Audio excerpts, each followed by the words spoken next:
ഗംഭീര ട്വിസ്റ്റായിപ്പോയി മച്ചന്മാരെ, ഗംഭീര ട്വിസ്റ്റ്, ഒന്നും പറയാനില്ല. ഞാൻ പറഞ്ഞില്ലേ, ചില കണ്ടസ്റ്റൻസ് അതിനകത്ത് വന്നിട്ട് സൈലൻറ്റ് പ്ലെയേഴ്സാണ്. ഓൺ ടൈമിൽ ടക്കെന്ന് പറഞ്ഞ് തെറ്റിക്കാൻ കഴിവുള്ള കണ്ടസ്റ്റൻസ് ഇത്തവണ ബിഗ് ബോസ് സീസൺ 6 അതിൽ ഒരാളാണ് ശ്രീരേഖ എന്നുള്ളത്. കാരണം ഇത്തവണത്തെ ക്യാപ്റ്റൻ അർജുനാണ്. First of all congrats. അർജുൻ്റെ കഴിവുകൊണ്ടല്ല ക്യാപ്റ്റൻ ആയത്, എന്നാൽ പോലും ശ്രീരേഖയുടെ ബുദ്ധിപരമായ ആ ഒരു നീക്കത്തിൻ്റെ ഭാഗമായിട്ട് അർജുൻ ക്യാപ്റ്റനായി. കാരണം ഈ ക്യാപ്റ്റൻസിയുടെ ഒരു പ്രത്യേകത എന്ന് പറഞ്ഞാൽ കഴിഞ്ഞ തവണ വരെ ഉണ്ടായിരുന്ന ക്യാപ്റ്റൻസി പോലെയല്ല, പവർ റൂം കിട്ടും. പവർ റൂം കിട്ടുക എന്ന് പറഞ്ഞാൽ അത് വേറൊരു സംഭവം തന്നെയാണ്. കഴിഞ്ഞ തവണത്തെ ക്യാപ്റ്റൻസിയിൽ ഒരു ക്യാപ്റ്റൻ വന്നിട്ട് ഓരോരോ വർക്കിനായിട്ട് ആൾക്കാരെ വിളിക്കുന്ന പോലെ ഈ പവർ റൂമിലോട്ട് ഇനി അർജുൻ സെലക്ട് ചെയ്യും 7 പേര് ആരൊക്കെയാന്നുള്ളത്. അപ്പം ഇനി അവരാണ് റേഷൻ ആണെങ്കിലും എന്തിന് ജയിൽ ടാസ്ക് ആണെങ്കിലും നോമിനേഷൻ ആണെങ്കിലും ഒന്ന് തുമ്മണമെങ്കിൽ പോലും ഇവർ 7 പേരായിരിക്കും തീരുമാനിക്കുക. ബാക്കിയുള്ളവരുടെ അവസ്ഥ അടിമക്കുഞ്ഞാണ്. അപ്പോൾ നോക്കിയും കണ്ടും അർജുൻ സെലക്ട് ചെയ്യട്ടെ ഈ 7 പേരെന്നുള്ളത്. അതേപോലെ റോക്കി ബോയ് പറഞ്ഞൊരു സംഭവം ഉണ്ട് ഇൻട്രോയിൽ, പവർ റൂം എനിക്കായിരിക്കും എന്നുള്ളത്. മച്ചനെ നടന്നത് ചരിത്രവും നടക്കാൻ പോകുന്നത് വിചിത്രമാണെന്ന് ഓൾറെഡി ലാലേട്ടൻ പറഞ്ഞു കഴിഞ്ഞു. സോ പവർ റൂം റോക്കി ബായിക്ക് ഇല്ല. ഇനിയിപ്പോൾ അർജുൻ എങ്ങാൻ സെലക്ട് ചെയ്താലേ ഉള്ളൂ നമുക്ക് നോക്കാം എന്താ അവസ്ഥ എന്നുള്ളത്.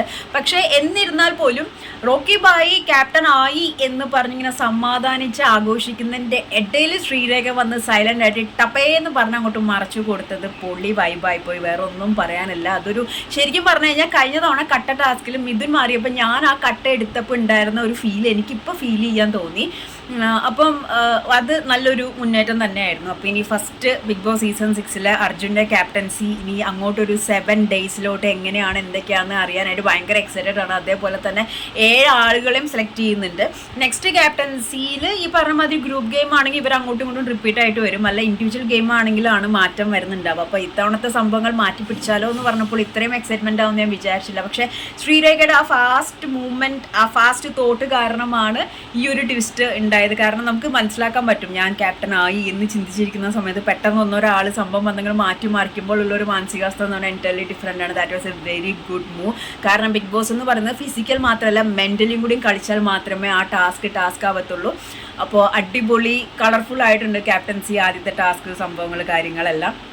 ഇനിയുള്ള ഫൈറ്റ് കാര്യങ്ങൾ എങ്ങനെയാണ് ആ ഒരു 7 പേരുടെ പവർ അവർ ചൊറിയാൻ പറ്റുന്ന ഒരു അന്തരീക്ഷം തന്നെയാണ്. കാരണം ഈ 7 പേര് പവർ റൂമിലോട്ട് പോയി കഴിഞ്ഞിട്ടുണ്ടെങ്കിൽ അവർക്ക് എവിടെ വേണമെങ്കിലും ശരിക്കും ലോക്കാക്കാം. ഭക്ഷണത്തിൻ്റെ കാര്യമാണെങ്കിലും എന്തിൻ്റെ കാര്യമാണെങ്കിലും ഉടക്കുണ്ടാക്കാൻ പറ്റുന്ന ഒരുപാട് ചാൻസസ് കണ്ടന്റ് ഉണ്ടാക്കാൻ പറ്റുന്ന ഒരു സിറ്റുവേഷനിലാണ് ഇപ്പോൾ ബിഗ് ബോസ് സീസൺ 6 ഈ ഒരു ക്രിയേറ്റർ കാണിച്ചു വെച്ചിരിക്കുന്ന ഈ ഒരു സംഭവം. അപ്പോൾ ആരൊക്കെയാണ് അർജുൻ സെലക്ട് ചെയ്യാൻ പോകുന്നത്, അതിൽ എന്തൊക്കെ ആരൊക്കെ എങ്ങനെയൊക്കെയാണ് ചൊറിയാൻ പോകണതെന്ന് നമുക്ക് നോക്കാം. Anyway advance, not at all advance, wish you all the best Arjun. Captaincy ആവുക എന്ന് പറഞ്ഞാൽ അതൊരു വലിയൊരു കാര്യം തന്നെ. പ്രത്യേകിച്ച് ഇങ്ങനത്തെ ഒരു പവർ റൂമിൽ ആദ്യത്തെ ഫസ്റ്റ് ക്യാപ്റ്റൻ ആവാൻ പറ്റിയത് വളരെ നല്ല കാര്യമാണ്. അപ്പം നല്ല രീതിയിൽ ക്യാപ്റ്റൻസി സംഭവങ്ങളൊക്കെ അടിപൊളിയായിട്ട് പോട്ടെ. ബാക്കി വരുന്നത് നമുക്ക് കാണാം. വെയിറ്റിംഗ്.